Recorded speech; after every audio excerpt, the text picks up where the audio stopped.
Hello all, welcome to Lucid Main's Current Affairs program brought to you by Ekam IAS, and today we will be discussing about the truce in trade war between US and China. It is in news because the US and Chinese presidents Donald Trump and Xi Jinping agreed to a 90-day truce to their trade war at the G20 summit in Buenos Aires in Argentina. And before we get into what all agreements were reached in this temporary truce, let us look at what trade war. Now a trade war like the one between China and United States. China and United States were engaged in a trade war as each country continued to dispute tariffs placed on goods traded between them. Now trade war is a situation where countries restrict each other's trade by imposing tariff or quota on imports to harm each other's trade. In a trade war, two or more countries create trade barriers on each other in retaliation for other trade barriers. Trade barriers are what governments use to hinder or control free trade, mainly imports from another country, and there are two types of trade barrier. One is tariff barriers. Now, a tariff is simply a tax. A tariff is a tax on imports or exports. The money collected under a tariff is called a duty or customs duty. Now, tariffs are used by governments to protect domestic industries from competition. It adds to the cost of imported goods. Examples are import tariffs like the ones that were imposed by USA and China, export tariffs and specific duties, countervailing duties, anti-dumping duties, protective tariffs, etc. Also, if you remember, some months back in July, India imposed duties on solar cells imported from China and Malaysia for 2 years, basically to improve the standing of the domestic solar cell manufacturers. Now, the first type of trade barrier is tariff barriers and the other is non-tariff barriers. A non-tariff barrier is a way to restrict trade using trade barriers in a form other than tariffs. Non-tariff barriers include quotas, embargoes, sanctions and other restrictions. Now, large developed countries frequently use non-tariff barriers to control the amount of trade it conducts with another economy for various purposes.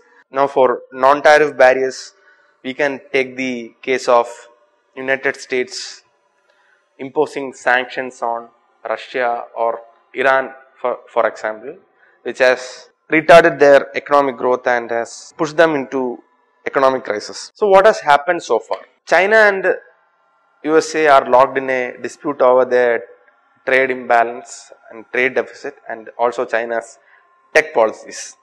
The imposition of tariffs by US was to punish China for restriction of US investment in China. Now, the President Trump imposed import taxes on $250 billion worth of Chinese products, 25% on $50 billion worth and 10% on another $200 billion worth of products. Now, Trump had also planned to raise the tariffs on another $200 billion worth to 25% if Trump could not get a good deal with Xi Jinping over various issues between the two countries. And China has also slapped tariffs on $110 billion worth of US goods.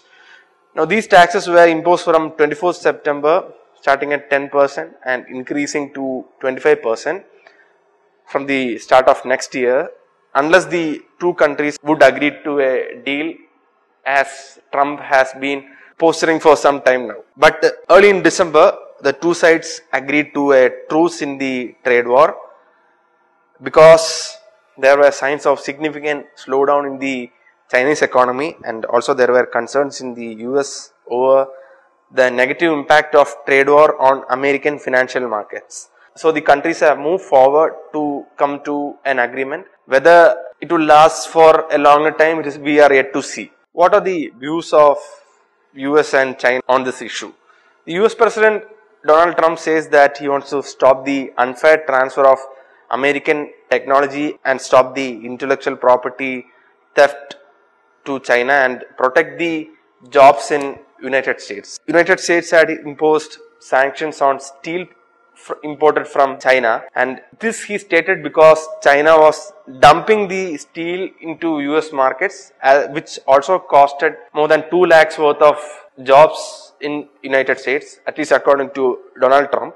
And the view of China is that the US government has brazenly preaching unilateralism, protectionism and economic hegemony, making false accusations against many countries and regions, particularly China. Previously, Trump has also made accusations against Mexico, Canada and also the European Union. So the US President Donald Trump and his Chinese counterpart Xi Jinping agreed on a 90-day moratorium on increasing import tariffs to provide for a negotiation and a temporary truce in the trade war. Now, the two countries will try to find an amicable solution to the various problems plaguing bilateral trade relations through talks over the next 3 months. So, what are the highlights of the truce? We will see. The United States agreed to hold off on plans to raise tariffs from January 1, 2019 on 200 billion in Chinese goods. The two countries have 90 days to resolve their differences, basically 3 months to resolve their differences over China's tech policies. But if they cannot resolve it within this, increased tariff rates are scheduled to come into force immediately. The Chinese agreed to buy a substantial amount of agricultural, energy, industrial and other products from the United States. The US was successful in securing a commitment from China to engage in talks on key US economic priorities. However, the US appears to be reversing course on its previous threats to tie trade discussions to security concerns. Like for example, the Chinese attempted territorial expansion in the South China Sea, and US officials have for long been pressing the Chinese governments to take a tougher stance against fentanyl, as most of fentanyl in the US is supplied or manufactured in China. Now, fentanyl is a deadly synthetic opioid responsible for tens of thousands of American drug deaths annually. At the meet, China agreed to label the opioid substance as a controlled substance. So, people selling it to the US will be subject to China's maximum penalty under their law. What is the crux of the problem? The reason behind the trade war. The US wants deep structural reforms such as stopping forced technology transfers, enforcing intellectual property rights and ending state subsidies for strategic industries. The US accused China of deploying predatory tactics in its tech drive. These include stealing trade secrets and forcing American firms to hand over technology in exchange for access to Chinese markets. United States has also accused China for stealing American intellectual property and Chinese firms of imitating US technologies. Now, much of Chinese Air Force advanced aircrafts is imitated from the American Air Force, and America has been accusing China of stealing US technologies for their own purpose. US also accuses China of disrupting the international trading system through hidden subsidies, currency manipulation and also technology theft. Trump also accuses China of subsidizing steel exports, and this has hit jobs in the US. Now, subsidizing exports like China is doing is what is referred to as dumping. Now, dumping in economics is a kind of injuring pricing, especially in the context of international trade. It occurs when manufacturers export a product to another country. In our case, let us take China and USA. Now, dumping would mean China exporting steel to US at a price below the normal price, with an injuring effect cost to the domestic steel sellers. And the objective of dumping is to increase market share in a foreign market, that is in the United States, by driving out competition and creating a monopoly. Basically, the Chinese steel manufacturers and exporters would be having a monopoly over steel as well as their rates in United States markets. Now, China says the moves to ease rules on foreign ownership of financial firms and automakers show they are opening up to the world. Now China, being a communist country, has lots of controls and restrictions on various sectors, and the Chinese say that they are easing up of rules on various sectors, so they are opening up to the world. And China also strictly rules out dropping government support for companies because of their strategic made in China industries, over the fear that it would undermine China's future economic prospects as well as threaten the ruling Communist Party regime. Now, the Made in China 2025 is a program to transform China into an advanced manufacturing powerhouse. What can the World Trade Organization do about this trade war? Now, the WTO was born in 1995 out of a set of agreements struck by countries trying to reduce trade barriers, and it is the arbiter of international trade disputes. Now, the WTO head Robert Azevedo offered to mediate between China and US over trade war. So, basically, if a government complains to the WTO about another nation's trade barrier, and if it is seen as unfair, then the WTO recommends acceptable retaliation. In the case of steel, United States President Trump invoked a little used clause of a 1962 United States law, which gives him the authority to curb imports if they undermine national security. Now, other nations could challenge the validity of America using such a clause, but the problem is that they could also copy the US move by citing national security to block imports themselves and hamper the international trade. So, can governments use special tariffs to promote domestic industry and trade? Yes, within strict limits laid down by the WTO. Under WTO rules, countries can take trade actions to protect essential security interests. If a domestic industry, that is, take for example the American domestic steel sellers, if they complain of unfair and damaging competition from a foreign company or of China subsidizing steel exports to American markets, and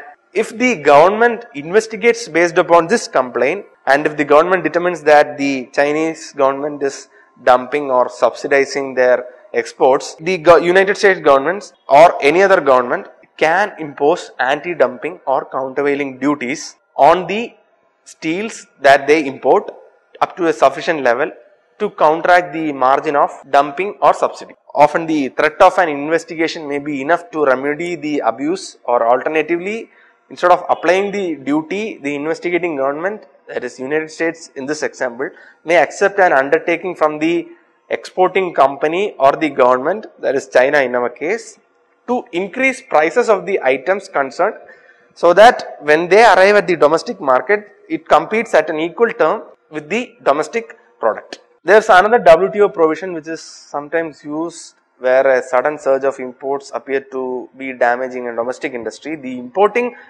government may investigate the complaint, and if it is justified, importing government may impose for a limited time a safeguard in the form of special import tariffs or quotas to counteract the surge. Due to the trade war between United States and various protectionist measures from across the world, one of the biggest fallout has been that the WTO would lose its relevance. These actions are going against the WTO principles, and in the long term, a full-fledged trade war may lead to major repercussions. The fallout would directly impact emerging economies, weaken investments, reduce spending, and reduce global growth. Now, United States and European Union already feel that WTO cannot push their agenda, and these countries are losing faith in multilateralism. United States is also espousing protectionist and isolationist views, and US has also systematically blocked the appointment to the new appellate body of the WTO. The appellate body of the WTO is a standing body of 7 persons that hears appeals from reports issued by panels in disputes brought down by WTO members. So basically, United States is hampering the appointment as well as working of such a dispute resolution body. So who wins in a trade war? No one wins in a trade war if history is to be any guide. Previously, when President George Bush raised steel tariffs in 2002, US GDP declined by $30 million according to US International Trade Commission, and the US lost about 2 lakh jobs, about which 30,000 were in the steel making industries. And when Donald Trump announced the tariffs, stock markets across the world fell because they were anticipating a full-blown trade war between the United States and China. Now, tariffs would damage the trade agreement under WTO, and WTO could lose its relevance also. In the long term, a full-fledged trade war could bring about major global repercussions, and the outcome would be nearly impossible to contain in the integrated globalized economy. The fallout would directly impact emerging economies, weaken investments, reduce spending and reduce global growth. The global economic growth could slow down from 2.9% to 2.2% over the next 4 years, and the trade war will also impact India's economy and its exports. Now India's exports is already showing very dismal numbers. Lastly, it could also lead to other countries raising protectionist barriers. Lastly, the way forward. Should a trade war escalate between US and China, the global economic growth could slow down from 2.9% to 2.2% over the next 4 years. The trade war caused chaos in the financial markets and threatened world economic growth. It is to be seen if any compromise will include a complete rollback of the tariffs imposed on USA and China over the course of the year. And during the upcoming negotiations, US most likely would hard press on China's protectionist policies, but it is unlikely that China would yield to such pressures, as that would require a seismic shift in the country's growth policy. This is because till now China has emphasized the state's role in their economy. Further, China itself is bound to draw attention to the US own protectionist policies, but the truce signifies a major change of heart to move away from confrontation towards engagement. This would change the tone and direction of the upcoming bilateral conversation between the two countries, and in all, the global trade war that began earlier this year is likely cooling down, and in all, it would be best for the global economy if there is no trade war at all. Thank you.